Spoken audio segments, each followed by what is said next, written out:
오늘 우리가 읽은 성경 본문 말씀을 한마디로 조리면 이렇게 말할 수 있습니다. 성도는 결심에 대한 거절과 타협의 유혹 속에도 어디든 예수를 따라가는 자이다. 성도는 결심에 대한 거절과 타협의 유혹 속에도 어디든 예수님을 따라가는 자이다 말해주고 있습니다. 우리가 읽은 성경 본문에 있는 51절부터 62절까지의 본문을 나누어 생각해 보면 51절부터 56절까지는 거절하는 마을을 벌하려는 제자들을 꾸짖으시는 예수님을 보게 됩니다. 57절부터 58절은 제자의 신뢰를 받았으나 머리 둘 곳도 없으신 예수님에 대한 이야기를 하고 있습니다. 마지막 59절부터 62절까지는 예수님 따름에 있어서 뒤돌아보는 자들을 거절하시는 예수님을 보게 됩니다. 누가복음 9장은 특별히 예수 따름에 대한 이야기를 해주고 있는데 예수님을 따르는 그 제자들은 어떤 특징을 가지는지를 얘기해 준다고 볼 수 있습니다. 우리가 읽은 성경 본문의 이야기가 조금은 어수선하게 그 주제들이 진행되고 있는 것처럼 보여지지만 이 성경 말씀은 일관되게 예수 제자의 따름에 있어서 합당치 않은 것들에 대한 이야기를 하고 있는 것이죠. 예수님은 이제 구속의 사역, 십자가를 향하여 가고 계십니다. 그 마음에 굳은 결심을 하시고 이제 가려고 하실 때 사마리아의 마을이 그 앞에 있었던 것이죠. 예수님께서 그 사마리아를 향하여 사마리아 마을을 가운데로 지나가려 하셨을 때 사마리아 사람들이 예루살렘을 향하시는 것, 그 마을에 그 예루살렘을 향하시려고 하는 그 방향이 마을을 지나고 있기 때문에 가시기를 거절했다, 받아들이지 않았다 말합니다. 사마리아 사람들은 유대인을 지극히 싫어합니다. 서로 상극이었던 것이죠. 예수님께서 싫어서가 아니라 유대인이기 때문에 그 누구든 그곳을 지나가는 것을 기뻐하지 않았던 것입니다. 그런데 이를 보고 야고보와 요한이 불을 내려서 이들을 멸하기를 원하십니까? 라고 말하며 분노하고 있는 것이죠. 예수님께서는 돌아보시고 꾸짖으셨다 말하고 있는데 무엇을 말하는 것입니까? 예수님의 사역은 분노로 하는 것이 아닙니다.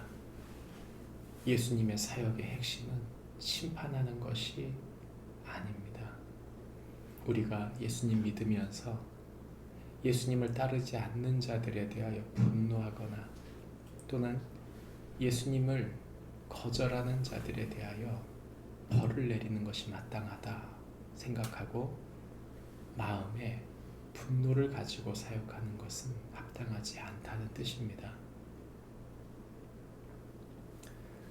예수님 믿다 보면 감정이 앞설 수는 있습니다. 그러나 그 감정이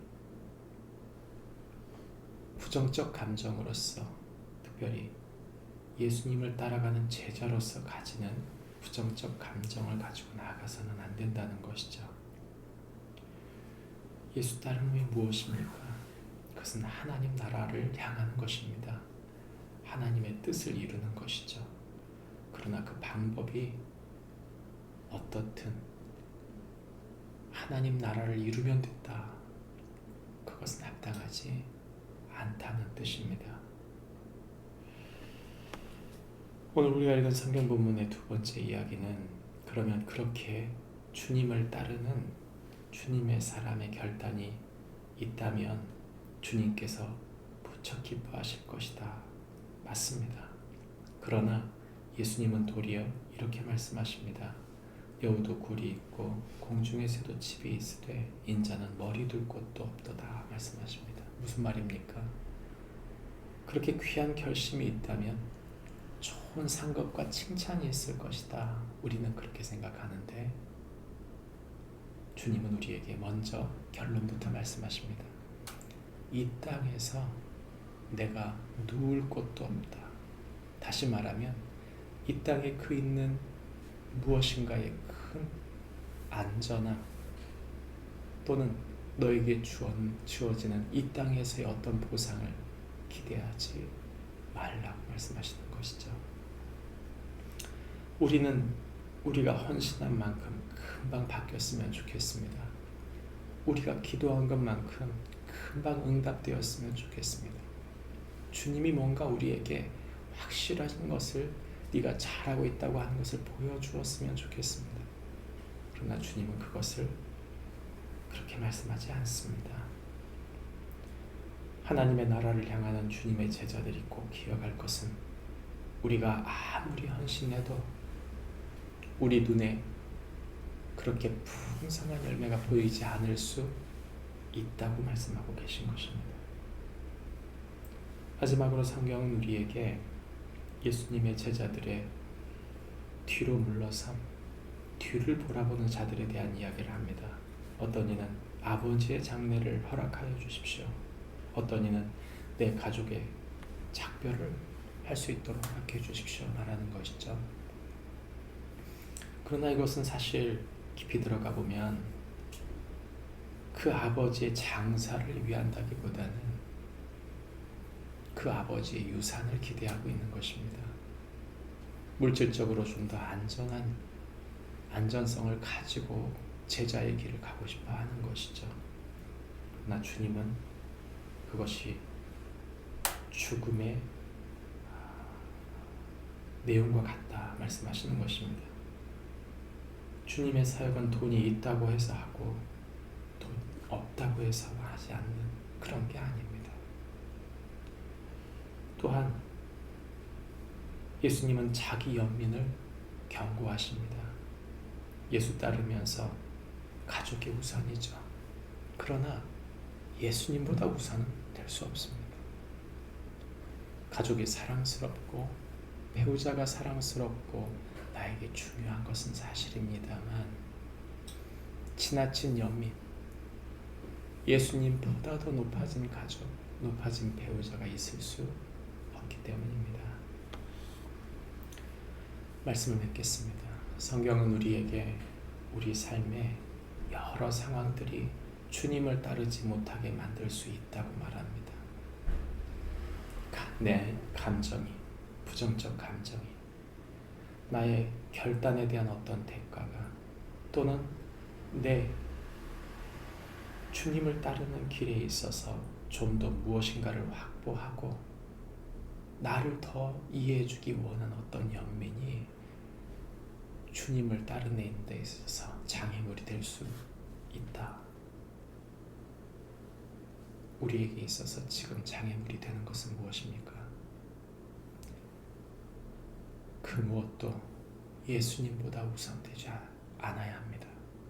오직 주님을 바라보고 나아가는 동안 우리를 얽매이게 만들고 혼란스럽게 만들고 우리를 주춤거리게 만드는 것이 무엇인지를 돌아보아 그것을 내려놓고 오직 예수 그리스도만을 바라보기에 족함이 없는 우리 모두가 되어지는 축복이 있기를 바랍니다. 기도하겠습니다.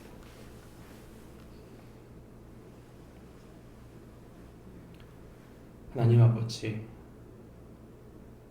주님과 주님의 나라를 향한 주님의 사람으로서 오늘 하루를 살고 우리의 삶의 방향을 주님께 두고 사는 동안